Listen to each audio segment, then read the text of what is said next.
Welcome to யோ சமையல். சொல்லுக்கா சீக்கிரம் சொல்லுக்கா. இப்போ நான் உங்களுக்கு 5 நிமிஷத்துல சாப்பாடு எப்படி செய்யறதுன்னு சொல்லி தர போறேன். அதான்க்கா வேணும். 5 நிமிஷம் சாப்பிட்டு போய்கிட்டே இருக்கணும். இப்போ பக்கத்துல கடலப்பருப்பு இருக்கா? இருக்கு. அந்த கடலப்பருப்பு எடுத்து 5 மணி நேரம் ஊற போடுங்க. எக்கோ என்ன நீ 5 நிமிஷத்துல சமைக்கலாம்னு சொல்லிட்டு பருப்பே 5 மணி நேரம் ஊற போட சொல்ற? சரி பயப்பட வேணாம். அப்போ நம்ம வீட்ல உள்ள பொருள் வச்சு சமைக்கலாம். அப்படி சொல்லுக்கா. இப்போ எண்ணெய் சட்டி எடுத்து அடுப்புல வைங்க. வச்சாச்சு. அதுல முந்திரி, திராட்சை, பாதாம், குங்குமப்பூ, 500 கிராம் நெய். எக்கோ வீட்ல உள்ள பொருள்னு சொல்லிட்டு வீட்ல இல்லாத பொருளா சொல்லிட்டு இருக்க? தம்பி, அப்போ உங்க வீட்ல என்னதான் இருக்கு? ஏக்கா எங்க வீட்ல தக்காளி, வெங்காயம், உருளைக்கிழங்கு, கத்திரிக்காய் இதான் இருக்கு. சரி, அப்போ அதை வச்சு ஒரு சமையல் பண்ணிடலாம் வாங்க. அப்படி சொல்லுங்க.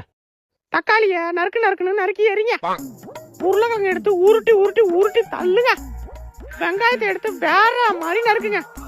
கத்திரிக்காவை சும்மா கதற விடுங்க. கதற விட்டாச்சு. அடுத்து நறுக்குன காய்கறி எல்லாம் சட்டில எடுத்து போடுங்க. போட்டாச்சு. அதுல தேவையான அளவு எண்ணெய ஊத்துங்க. தேவையான அளவு போடணுமா? தேவையான அளவு உப்பு கொஞ்சம் போடுங்க. எக்கோ தேவையான அளவு என்னன்னு தெரியாம தான் நானே வீடியோ பார்த்து சமைக்கிறேன். இப்பயும் தேவையான அளவுன்னு சொன்னா எப்படிக்கா? ஒழுங்கா 1 ஸ்பூனா 2 ஸ்பூனா சொல்லுக்கா. அது தெரியாம தானே தேவையான அளவுன்னு சொல்றது. சரி விடு, உனக்கு ஈஸியா சாப்பிடுற மாதிரி நான் இப்ப சொல்றேன். சொல்லுக்கா.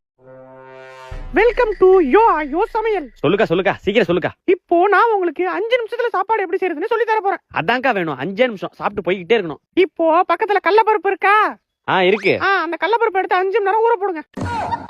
எக்கோ என்ன நீ 5 நிமிஷத்துல சமைக்கலாம்னு சொல்லிட்டு பருப்பே 5 மணி நேரம் ஊற போட சொல்ற? சரி பயப்பட வேணாம். அப்போ நம்ம வீட்ல உள்ள பொருள் வச்சு சமைக்கலாம். அப்படி சொல்லுக்கா. இப்போ எண்ணெய் சட்டி எடுத்து அடுப்புல வைங்க. வச்சாச்சு. அதுல முந்திரி, திராட்சை, பாதாம், குங்குமப்பூ, 500 கிராம் நெய். எக்கோ வீட்ல உள்ள பொருள்னு சொல்லிட்டு வீட்ல இல்லாத பொருளா சொல்லிட்டு இருக்க? தம்பி, அப்போ உங்க வீட்ல என்னதான் இருக்கு? ஏக்கா எங்க வீட்ல தக்காளி, வெங்காயம், உருளைக்கிழங்கு, கத்திரிக்காய் இதான் இருக்கு. சரி, அப்போ அதை வச்சு ஒரு சமையல் பண்ணிடலாம் வாங்க. அப்படி சொல்லுங்க. தக்காளிய நறுக்குன்னு எறிங்க. உருளைக்கிழங்கு எடுத்து உருட்டி தள்ளுங்க. வெங்காயத்தை எடுத்து வேற மாதிரி நறுக்குங்க. கத்திரிக்காவை சும்மா கதற விடுங்க.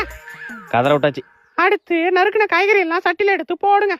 போட்டாச்சு. அதுல தேவையான அளவு எண்ணெய ஊத்துங்க. தேவையான அளவு போடணுமா? தேவையான அளவு உப்பு கொஞ்சம் போடுங்க. எக்கோ தேவையான அளவு என்னன்னு தெரியாம தான் நானே வீடியோ பார்த்து சமைக்கிறேன். இப்பயும் தேவையான அளவுன்னு சொன்னா எப்படிக்கா? ஒழுங்கா 1 ஸ்பூனா 2 ஸ்பூனா சொல்லுக்கா. அது தெரியாம தானே தேவையான அளவுன்னு சொல்றது. சரி விடு, உனக்கு ஈஸியா சாப்பிடுற மாதிரி நான் இப்ப சொல்றேன். சொல்லுக்கா. மூடிட்டு போய் ஹோட்டல்ல